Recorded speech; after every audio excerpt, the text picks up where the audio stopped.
Episode ke-24. Pelaku pembakaran. Kebakaran, kebakaran. Tuan, kebakaran.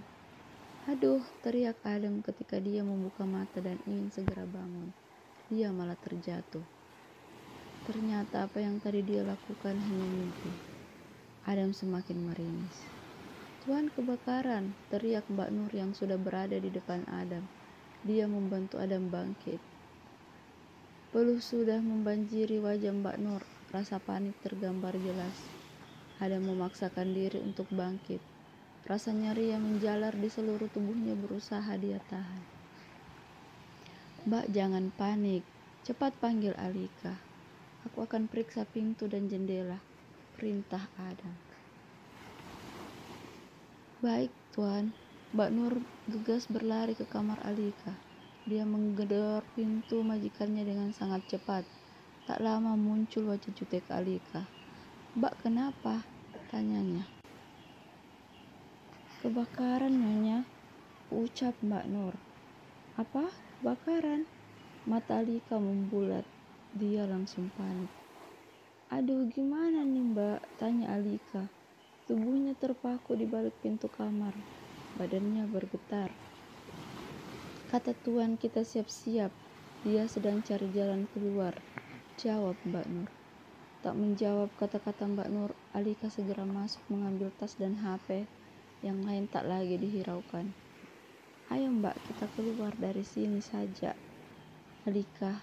Dia menarik tangan Mbak Nur agar mengikutinya. Kedua wanita itu berlari karena panik. Mereka tak berhenti berteriak meminta tolong. Hanya saja karena jarak rumah yang satu dan yang lain berjauhan, jadi mereka belum tahu ada kebakaran. Apalagi sudah tengah malam. Mereka bertemu dengan Adam di pintu keluar.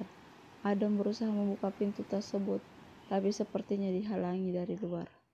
Aduh, gimana nih Tuan? Aku belum mau mati. Aku belum nikah, rengek Mbak Nur.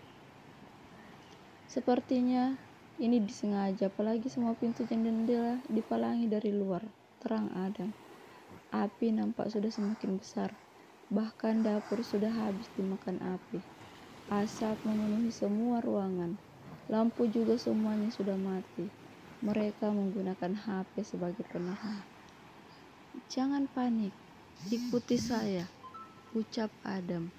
Dia lalu menuju ruang kerjanya. Alika dan Mbak Nur mengikuti Adam tanpa banyak tanya. Adam terus berjalan melewati kursi kerjanya.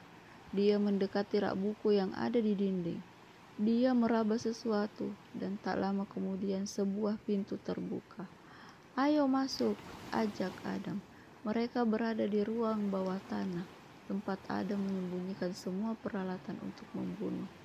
Di ruangan tersebut ada lorong yang menghubungkan ke suatu tempat. Ketiganya terus menyusuri lorong. Dor, mereka terlonjak kaget ketika terdengar bunyi ledakan. Sepertinya tabung gas yang meledak. Mbak Nur dan Alika saling bergandengan. Ledakan yang baru saja terjadi membuat lorong tempat mereka berada bergetar. Jangan panik, segera jalan. Ada memberi instruksi tanpa menoleh kepada mereka. 15 menit menyusuri terowongan, mereka akhirnya keluar di taman belakang rumah Adam. Api semakin berkobar. Tak ada yang mencoba memadamkan. Dari jauh nampak beberapa orang laki-laki dengan topeng berjaga-jaga. Mereka diam-diam meninggalkan tempat itu. Untung saja tak ada yang berpatroli dekat dengan taman. Kita mau kemana? Aku takut, rengek Alika. Sabar, kita cari tempat yang aman dulu, jawab Adam. Tuan, kalau begini saya minta berhenti saja, ucap Mbak Nur. Jangan, kalau Mbak berhenti yang nemenin aku siapa? Tanya Alika. Gadis itu kini memegang tangan pembantu yang baru 1 hari bekerja padanya. Ya kan ada suaminya, Nyonya, jawab Mbak Nur. Sudah, urusan berhenti bisa dibicarakan nanti. Sekarang kita ke tempat Andika dulu. Kesananya bagaimana? Sudah gak ada mobil, mana tengah malam lagi? Tanya Alika. Dia berkali-kali melihat ke kanan dan ke kiri. Mereka menerobos gelap malam hingga sampai di persimpangan sebuah mobil sedang menunggu. Adam dan yang lainnya mendekat. Ternyata itu adalah Andika.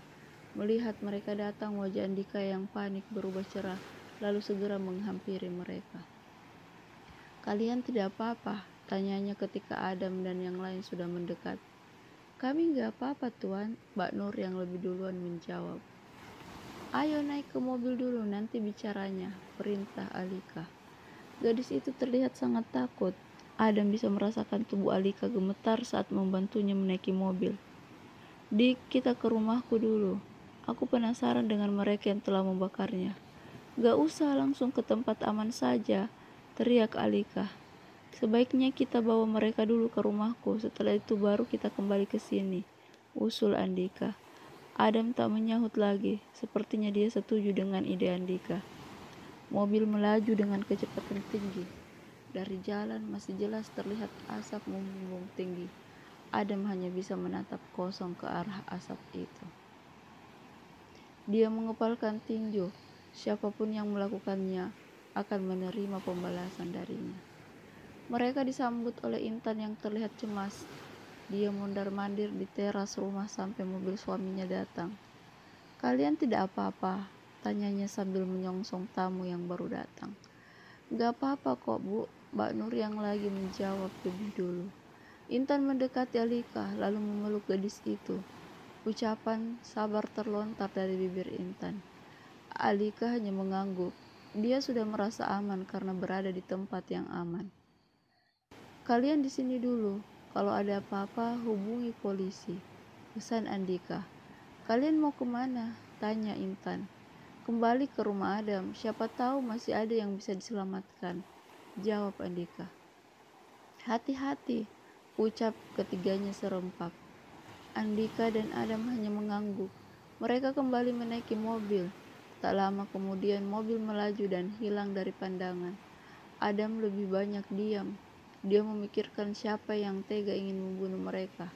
Selama menjadi pembunuh bayaran, dia sama sekali tak pernah menggunakan api sebagai media mengeksekusi targetnya. Baginya membakar seseorang adalah tindakan yang paling sadis. Lebih sadis dari menggorok atau memutilasi korban. "Kalau sampai aku tahu siapa pelakunya, akan aku cincang dia hidup-hidup," gerutu Adam. Andika tak menanggapi. Dia serius menyetir. Wajar saja jika Adam begitu marah. Siapapun akan sangat marah ketika ada yang ingin menyakiti mereka. "Kita lapor polisi saja," tanya Andika. "Kita ke sana dulu. Pasti polisi akan datang dan menyelidiki kasus ini." Adam sedang memikirkan sesuatu. Dia belum bisa menentukan sikap karena dia belum tahu siapa pelakunya. Kalau dari agensi tempatnya bekerja, maka dia tidak akan segan-segan menghancurkan tempat mereka. Tapi kalau yang melakukan adalah Tante Rani atau Hamid, Adam belum bisa memutuskan akan memberi sanksi apa. Sampai di lokasi kebakaran, nampak mobil pemadam telah berada di lokasi. Sudah banyak orang yang berkerumun.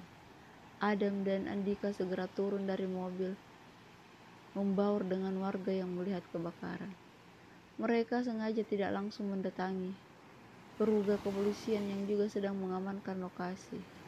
Mereka ingin tahu siapa dalang di balik semua ini.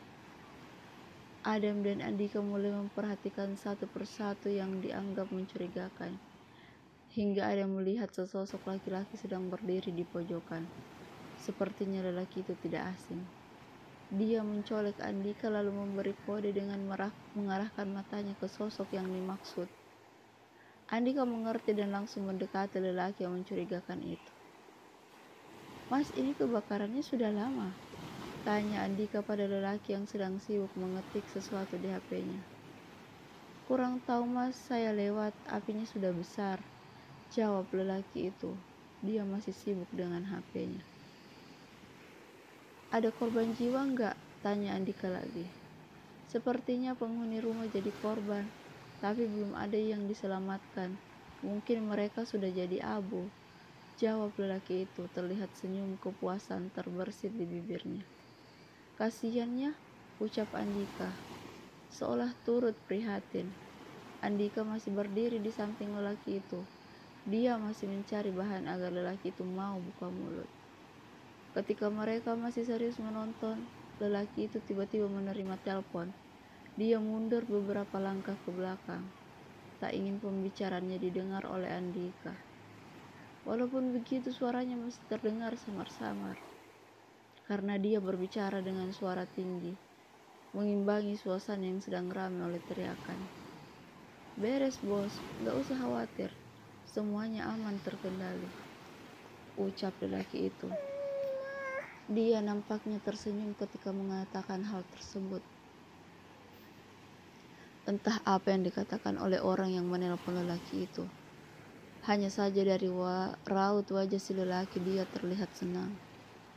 Beres bos, sebentar lagi aku ke sana. Lelaki itu mengakhiri panggilan teleponnya.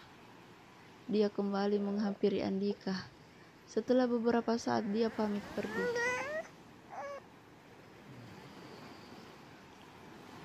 Mas, saya duluan. Masih ada urusan. Oke bang, hati-hati di jalan. Andika menimpali ucapan lelaki itu. Andika mengamati orang tersebut. Dia pergi dengan terburu-buru, menggunakan sepeda motor. Nampak Adam mengikuti lelaki itu. Andika meneruskan melihat proses pemadaman. Adam mengekori lelaki itu dengan sangat hati-hati. Dia menuju ke sebuah rumah yang terlihat kosong. Adam memarkir mobilnya cukup jauh, lalu memilih berjalan kaki mendekati rumah tadi. Sangat hati-hati Adam mengendap-endap, bahkan dia tak berani membuang napas. Dia berkeliling mencari celah untuknya melihat ke dalam rumah. Beruntung jendela di sisi kiri rumah terbuka, hanya ditutup gorden. Terlihat di dalam lelaki itu sedang duduk di ruang tamu. Dia sepertinya sedang menunggu seseorang. Karena berkali-kali dia melihat HP dan melirik jam yang tergantung di dinding.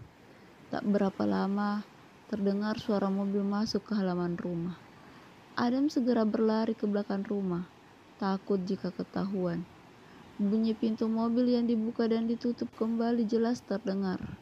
Langkah-langkah kaki juga masih bisa didengar oleh Adam. Setelah merasa aman, Adam kembali ke sebelah kiri rumah dan mulai mengintip kembali. Raut wajahnya langsung berubah ketika melihat siapa yang ada di dalam rumah. Nampak Bunga sedang berdiri menghadap si lelaki. Di tangannya terlihat amplop coklat yang cukup tebal. Pergi dari kota ini untuk sementara waktu. Aku tidak mau kamu terungkap, ucap Bunga. Tangannya menyodorkan amplop tersebut. Beres bos, malam ini aku akan ke Kalimantan. Jadi tak mungkin ada yang bisa menemukanku, jawab lelaki itu. Tangannya meraih amplop dari Bunga. Dia membuka amplop dan mencium lembaran-lembaran kertas berwarna merah. Apa ada kabar? Mereka selamat atau meninggal? Tanya Bunga lagi. Kemungkinan besar mereka meninggal bos. Semalam saya berjaga di depan rumah. Anak buah saya di belakang rumah. Tapi tak ada tanda-tanda mereka keluar. Lagian semua pintu dan jendela kami sudah palang dari luar. Jadi kemungkinan kecil mereka tidak bisa lolos. Bagus, itu yang aku harapkan. Aku tak sabar melihat abu mereka. Wanita itu tersenyum penuh kepuasan. Tangan Adam mengepal kuat. Dia tak menyangka jika Bunga yang sangat manja kepada dirinya tega membunuhnya. Ingat, jangan katakan hal ini kepada mama. Kalau sampai dia tahu, aku habisi kamu, ancam Bunga sebelum meninggalkan tempat itu. Adam memasukkan HP yang dia pakai merekam percakapan keduanya. Dia lalu melangkah memasuki rumah setelah Bunga pergi. Pintu yang tidak terkunci membuat Adam dengan leluasa masuk. Terlihat lelaki itu sedang menghitung uang dari Bunga. Dia sangat terkejut ketika Adam memasuki rumah. Brengsek, ngapain kamu kesini? Tanya lelaki itu dengan kasar. Untuk membunuhmu, jawab Adam dengan singkat. Hahaha, lihat dirimu. Untuk berjalan saja kamu susah. Lalu bercita-cita ingin membunuhku. Mimpi. Lelaki itu menyimpan uang ke dalam jaketnya lalu maju untuk menyerang Adam. Sebagai pembunuh bayaran, Adam sudah seringkali bertarung dengan kondisi terluka. Jadi menghadapi satu orang seperti lelaki itu, dia sama sekali tidak takut. Tinju lelaki itu meleset ke arah Adam, tapi ditangkis cepat. Adam mundur beberapa langkah karena kerasnya dorongan yang ditimbulkan oleh hantaman tersebut. Lelaki itu tersenyum melihat Adam mundur beberapa langkah. Dia dengan beringas maju dan kembali melayangkan pukulan. Adam menarik napas panjang. Tangannya terasa sakit. Sepertinya dia menangkis serangan tadi menggunakan tangan yang habis dijahit. Melihat lelaki itu kembali menyerang membuat Adam memutar otak secepatnya untuk menangkis serangan. Dia mundur ke belakang. Lelaki itu meninju angin. Gagal dengan serangannya membuat lelaki itu tambah agresif. Dia kembali menyerang Adam. Prang! Adam menggunakan vas bunga yang berada di atas meja untuk menangkis serangan si lelaki. Vas tersebut pecah berkeping-keping. Darah segar mengucur dari tangan si lelaki. "Sialan, kamu benar-benar menguji kesabaranku," teriak lelaki itu. Dia semakin emosi. Dia maju kembali untuk menendang Adam. Adam kembali bergeser ke belakang, hingga lelaki itu kembali menendang angin. Adam melihat celah saat lelaki itu hampir hilang keseimbangan. Adam segera mengangkat meja kaca yang ada di sampingnya dan segera memukulkan ke arah si lelaki. Kaca meja berhamburan, serpihan-serpihan kecil berjatuhan bersamaan dengan tersungkurnya lelaki itu di lantai. Melihat itu, Adam segera ke dalam mencari sesuatu untuk dia pakai mengikat. Akhirnya setelah melumpuhkan lelaki itu, Adam menelpon Andika dan menanyakan posisinya. "Di mana?" "Masih di TKP. Kebetulan polisi yang menangani kasus ini adalah teman SMA aku. Segera ke sini," perintah Andika. "Oke, aku segera ke sana." Adam segera mengakhiri panggilan dan menancap gas agar segera sampai ke rumahnya. Sesampainya di sana, Adam sedikit tertegun melihat rumahnya kini rata dengan tanah. Hanya bau terbakar dan puing-puing berwarna hitam yang tersisa. Dia turun dari mobil, lalu melangkah mendekati Andika yang terlihat sedang berbicara dengan seseorang. Melihat kedatangan Adam, Andika segera memperkenalkan temannya. "Dam, ini Aibtu Wirawan." "Adam," ucap Adam. Dia mengulurkan tangan, disambut oleh Aibtu Wirawan. "Panggil saja Wawan," ucapnya. Adam mengangguk, lalu keduanya saling melepaskan jabat tangan. "Apa ada perkembangan?" tanya Adam. "Sejauh ini kami belum bisa melakukannya penyelidikan lebih mendalam, karena TKP masih belum bisa kami periksa. Mungkin besok baru anak buah saya melakukan penyelidikan," jelas Aibtu Wawan. "Baiklah, sambil menunggu anak buah Bapak bertugas, saya ingin memperlihatkan sesuatu." Adam mengajak keduanya ke mobil dan membuka bagasi. "Apa ini?"